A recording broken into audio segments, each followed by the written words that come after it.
નગરપાલિકામાં chief officer અને પદાધિકારી વચ્ચે ઝપાઝપી થઈ છે। ટેન્ડર પાલિકાના હિસાબો સહિતના મુદ્દાઓ પર બોલાચાલી થઈ છે।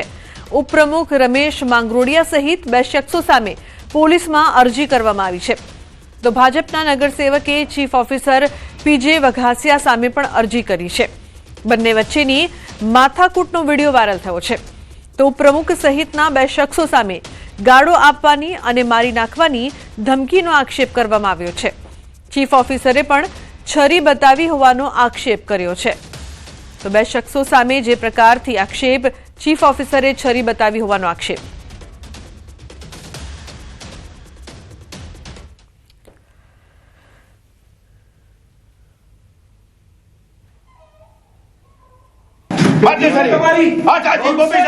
પત્રકાર છરી મારવાની વાત કર, જોવો તો ખરા ચાલો ન્યાય છે, જોવો તો ખરા તમે છરી આપો લીધી છરી, જોવો તો ખરા બે પૈસામાં વેચાઈ ગયો તમે હું છો, અરે હું છો એક પણ પૈસો કરી નથી એમ તમે વાત તમે છરી લાવો વગર લેખિત આપો મારી ચેમ્બરમાં આવતા નહીં, લેખિત આપો બધી અરે ગાળો બોલો છો તમે આવી રીતે બોલાય બધું બોલાય છરી કાઢો બોલો કાઢો છરી કાઢો નહીં કાઈ કાઢવી નથી છરી કાઢો કાઢો કાઢો છરી કાઢો બાજે છરી તમારી આ ચાચી ગોપી સર પત્રકાર છરી મારવાની વાત કર, જોવો તો ખરા ચાલો ન્યાય છે, જોવો તો ખરા તમે છરી આપો લીધી છરી। અમાર જોડાયા છે ફોન લાઈન પર। અમાર પાલિકામાં ચીફ ઓફિસર અને પદાધિકારી આવી રીતે લડાઈ કરે, છરી બતાવે અને આટલા મોટા આક્ષેપો કરવામાં આવે, શું માહિતી? લોપના ચોક્કસ કે ગઈકાલે બપોરના 1 વાગ્યા આસપાસ વિસાવદર નગરપાલિકાના ચીફ ઓફિસર અને પદાધિકારીઓ વચ્ચે ઝપાઝપીની ઘટના સામે આવી છે કે વિડીયો સામે આવ્યો છે। જાણે સામાન્ય લોકો માથાકૂટ કરતા હોય તે રીતના આ અધિકારી અને પદાધિકારી બબાલ કરી રહ્યા છે ચેમ્બરમાં। બીજી તરફ જે ટેન્ડર પ્રક્રિયા તેમજ જે રસ્તાઓના જે કામ હોય છે વોર્ડના, તેને લઈને બબાલ થઈ હતી। જે ઉપપ્રમુખ છે રમેશ માંગરોડિયા, તેના વિસ્તારની અંદર કંઈક કામ શરૂ કરવામાં આવ્યું હતું અને તેને લઈને ચીફ ઓફિસરને રજૂઆત અને બાદમાં ઓફિસની અંદર જ આખો એ મામલો ભીચક્યો હતો અને ઉગ્ર બોલાચાલી થઈ હતી, ઝપાઝપી સુધીની વાત પહોંચી ગઈ હતી। સમગ્ર મામલે સામે છે તે પોલીસમાં અરજી દેવામાં આવી છે। જે ચીફ ઓફિસર છે તેમના દ્વારા પણ છે તે અરજી છે તે દેવામાં આવી છે 2 શખ્સો સામે, જ્યારે ભાજપના નગરસેવક દ્વારા પણ ચીફ ઓફિસર પીજે વઘાસિયા સામે છે તે અરજી કરાઈ છે। હાલ આ જે બબાલનો વિડીયો છે તે વાયરલ થયો છે, પોલીસ દ્વારા પણ તપાસ શરૂ કરાઈ છે। જી અમાર જે વાત થઈ રહી હતી ટેન્ડરની ને હિસાબોની વાત કરવામાં આવી રહી હતી અને પાલિકાના ટેન્ડર અને હિસાબોની વાતમાં આટલી બધી બબાલ થઈ જાય કે જાણે કોઈ 2 ગુંડા તત્વો લડતા હોય તે પ્રકારની ભાષાનો પ્રયોગ થાય, છરી બતાવવામાં આવે। આવો તો શું મુદ્દો હતો કે ચીફ ઓફિસરને આટલો બધો ગુસ્સો આવી ગયો? એકચ્યુઅલીમાં મામલો શું હતો? ચોક્કસ કે જે ચીફ ઓફિસર સાથે ટેલિફોનિક વાતચીત કરતા તેણે જણાવ્યું હતું કે જે ઉપપ્રમુખ છે તેના તો ચીફ ઓફિસર જોડાયા છે, આપ પણ અમાર જોડાયેલા રહેશો, તેમની સાથે સૌથી પહેલા વાત કરીએ। જે પ્રકારથી આ સમગ્ર ઘટના સામે આવી છે, આપની સાથે બબાલનો વિડીયો પણ જે વાયરલ થયો છે, આપની શું પ્રતિક્રિયા છે, શું મામલો હતો? હવે ગઈકાલે અંદાજે 1 ફૂટની વચ્ચે બપોરના અમારા ઉપપ્રમુખ કઈ આવ્યા માંગરોળિયા રમેશભાઈ, અને એ અમારા એન્જિનિયરને લોબીની અંદર ઉભા ગાળો દેતા અને ધમકાવતા હતા। એટલે મેં એમને અંદર બોલાવ્યા ચીફ ઓફિસરના નાતે। મેં કીધું ભાઈ શું મેટર છે? એટલે એને કીધું કે મારા વોર્ડમાં એમણે કામ ચાલુ કરાવી દીધું, મને પૂછ્યું નહીં। એટલે મેં એન્જિનિયરને બોલાવ્યા, મેં કીધું કેમ ભાઈ આપણે જે સભ્યો હોય જે તે વોર્ડના એને જાણ નથી કરી? એ કે સાહેબ એ કામનું સર્જન એમનું હતું અને હજી કામ શરૂ નથી કરાયું, રોડનું કામ હતું। એટલે કે આપણે ગટરો રિપેર કરાવવાનું ચાલુ કર્યું છે, અંડરગ્રાઉન્ડ જે તૂટી ગયેલી હતી ને કે પછી માથે રોડ થઈ જાય એટલે રિપેર ના થાય।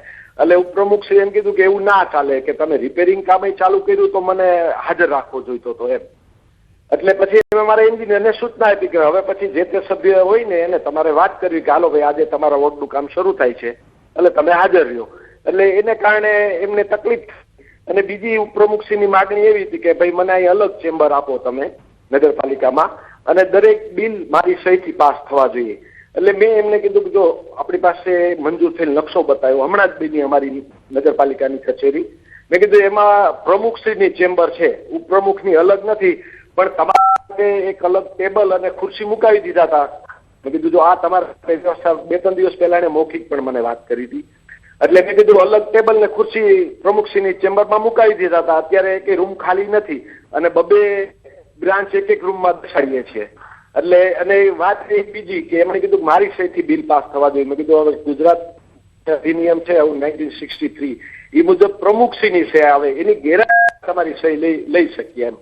એટલે કે એવું ના ચાલે. એટલે એ એમને ઘણા સમયથી થોડુંક પેટમાં દુખતું હતું. એટલે હવે એ બિનજરૂરી માગણી તો હું કેમ પૂરી કરી શકું? એટલે એ મારી સામે ગાળો બોલવા માંડ્યા. એટલે મેં એમને કીધું કે અહીંયા ગાળો નહીં બોલતા, નહીં તો હું પોલીસ ફરિયાદ કરી દઈશ. એ કે થાય એ કરી લેજો. એટલે એકદમ મારી સામે હુમલો કરવા આવ્યા. એટલે અહીંયા અમે બધા સ્ટાફ ને બધા બેઠા હતા ને, એટલે હું એકદમ એલર્ટ થઈ ગયો. અમે અમારું કામ કરતા હતા, ટેન્ડર ખોલતા હતા, ઓનલાઈન ટેન્ડર હોય ને. એટલે એ ભાઈ એમ લખાયું કે મને છરી મારવા દોડ્યા. છરી નહીં, ખરેખર પેપર કટર અહીંયા પડ્યું હતું, મેં હાથમાં રાખ્યું હતું. મેં કીધું એ મને મારવા દોડ્યા તો મારે બેઠા બેઠા સામનો તો કરવો પડે ને એમ. એ મને એટલે મેં એને કશું બોલ્યો નથી. પણ પછી જેમ આવે એમ બોલે એટલે મારે થોડી પ્રતિક્રિયા આપવાની હતી, મેં આપી દીધી હતી. અને બીજા હતા કેયુરભાઈ અભાણી મેમ્બર. હવે એ પત્રકારનું કામ કરે છે. હવે અહીંથી જેટલી જાહેરાતો આપણે આપી હોય, ટેન્ડરની વિધ આપી હોય, અમે માહિતી ખાતા મારફત આપતા હોઈએ. હવે એને એની રીતથી છાપી નાખ્યું અને બિલો અહીં મૂક્યા. મેં કીધું ભાઈ માહિતી ખાતાએ જે માન્ય કર્યા હોય ને એને બિલ મોકલાય એ જ અમે મંજૂર કરીએ. એટલે એના બિલ મેં મંજૂર નતા કર્યા કારણ કે એને એની રીતે છાપી દીધું હતું. એટલે એને કીધું હું અહીંયાનો કોર્પોરેટર છું, મારા બિલ તો તમારે પાસ કરવા પડે. મેં કીધું તો ખોટું થાય. ઓલરેડી અમે પેમેન્ટ આપી દીધું છે માહિતી ખાતા કે જેને જાહેરાત આપી હતી એ લોકોને. હવે એક કામના ડબલ પેમેન્ટ કેવી રીતે હું કરી શકું? અને અમને પૂછ્યું નથી એમણે. એટલે એ કેયુરભાઈ અભાણીને ઘણા દિવસથી એના બિલના લઈને તકલીફ થતી હતી. મૂળ વસ્તુ એવી છે કે આ બધાને એમની ઈચ્છા મુજબ હું ખોટું નથી કરી દેતો એટલે એમને તકલીફ થાય છે. બિલકુલ વઘાસિયાજી, જે પ્રકારથી આપ જણાવી રહ્યા છો કે આપના પર હુમલો કરવામાં આવ્યો અને તેના કારણે જે આપની પાસે કટર હતું તે આપે પોતાની સેફટી માટે રાખ્યું હતું. બિલકુલ બિલકુલ મને મારે તો મારે આડું ધરવા થાય ને. બિલકુલ બિલકુલ, કારણ કે આક્ષેપ આપની સામે એવો કરવામાં આવ્યો છે કે આપે છરી બતાવી હતી. ના, છરી નથી, પેપર કટર હતો. આ એક છરી ક્યાંથી હોય તો મેડમ આવ્યા હતા, પીઆઈ મેડમ ને એના સ્ટાફ જોઈ ગયા. જી કે ના ના, મેં એને ઈ બતાવ્યું હતું, આ પેપર કટર રહ્યું જોઈ લે કે ના ના બરાબર. અને તો એ લોકો બોલે તો એને થોડુંક મોટી વાત કરવી હોય ને, ખોટી વાત હોય એટલે. અને મારે કઈ ખોટી કરવાની હોય ને એટલે મોટી કરવી ન હોય. બિલકુલ બિલકુલ વઘાસિયાજી, આપની ઉપર પણ એમણે આક્ષેપ કર્યા છે, આપે પણ સામી ફરિયાદ કરી છે. હવે આપની શું માંગ છે? આ ફરિયાદને લઈને કયા પ્રકારની યોગ્ય કાર્યવાહી કરવામાં આવે? લોકોને મેં એવું કીધું કે હવે છે ને કોઈ પણ સભ્ય સીધા મને ન મળવા આવે. જે પ્રશ્ન હોય તમે પ્રમુખશ્રી છે, પ્રમુખશ્રી મને કહેશે ને એ પ્રમાણે અમે નિર્ણય કરશું. તમે મારી પાસે ડાયરેક્ટ નિર્ણય નહીં કરાવડાવો. એક જે નિયમ નક્કી થયેલા છે કે ભાઈ ચૂંટાયેલા લોકોને ચૂંટાયેલા સભ્યો એને કઈ પણ એના વોર્ડની કામગીરી કરવી હોય તો એ પ્રમુખશ્રીને રજૂઆત કરે અને પ્રમુખશ્રી સાથે વાત કરી લેશે. એટલે મેં એને એટલું જ કીધું, મેં કીધું હવેથી છે ને તમારે મારી પાસે ડાયરેક્ટ ન આવવું. તમારે જે કામ હોય ને પ્રમુખશ્રીને કહો. પ્રમુખશ્રીને અમે બે નક્કી કરી અને જે નિયમ હશે એ પ્રમાણે અમે આગળ વધશું. બિલકુલ વઘાસિયાજી, જે વાત હાલ સામે આવી રહી છે કે ટેન્ડર અને પાલિકાના હિસાબોનો મામલો હતો અને હિસાબોના મામલાને લઈને આટલી બધી બોલાચાલી થઈ ગઈ. હવે હિસાબોની વાત કરીએ પેલા તો હિસાબોનો એટલે આ લોકો એની રીતથી જે અલગ અલગ જગ્યાએથી માલ ખરીદી લેતા હતા, 3-4 જગ્યાએથી. પેલા નંબરમાં તો ડીઝલ અહીંયા પેટ્રોલ પંપ છે ને ત્યાંથી નગરપાલિકાનું ખાતું ચાલે. અમારે સફાઈના વાહનો, સાધનો જે બધા હોય ને એનું ડીઝલ અહીંથી ભરાવી. એટલે મારા એવા પેલા ત્યાંથી જે હોય ભરી આવતા હોય ડીઝલ, અહીં બિલ આવી જાય. એટલે મેં પ્રથા બદલી નાખી. મેં કીધું કાપલી અહીંથી આપીએ ને પછી જ ડીઝલ ભરી દેવું. એટલે એમાં જે સભ્યો અમુક ડાયરેક્ટ પેટ્રોલ ને એવું ભરાવી લેતા હતા ને એને તકલીફ થઈ.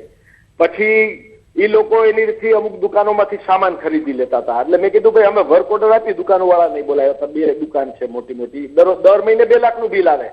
મેં કીધું આટલી બધી ખરીદી છે નહીં. એટલે મેં એમ કહી દીધું ભાઈ અમે અહીંથી વર્ક ઓર્ડર આપીને દુકાન વાળાને કહ્યું પછી જ તમે માલ સપ્લાય કરજો. કોઈ પણ સભ્ય કે ને તો સીધો માલ ન દઈ દેવો અથવા એ કે ન લખાવી દેવું એમ.